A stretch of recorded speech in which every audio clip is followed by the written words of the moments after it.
ఎంతమంది వచ్చారో రాయబడలేదు, కానీ తెచ్చినోళ్ళు మాత్రము బంగారము, సాంబ్రాణి, బోళము ఇవి పట్టుకొస్తమే మాత్రమే కాదండి, ఆ శిశువును పూజించారు, ఆ శిశువుకు సాగిలు పడ్డారు.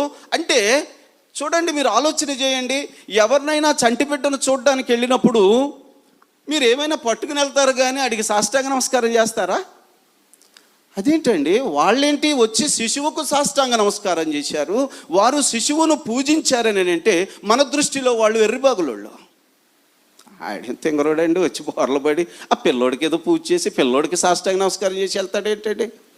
ఏవేవో పట్టుకొచ్చారు, ఏళ్ళేం మనుషులండి అనుకుంటాం, జ్ఞానం లేని వాళ్ళం. కానీ వాళ్ళ గురించి లేఖనం ఏం రాసిందంటే వారు జ్ఞానులు. జ్ఞాని అంటే గ్రహింపు కలిగిన వాడు, జ్ఞాని అంటే అవగాహన కలిగిన వాడు.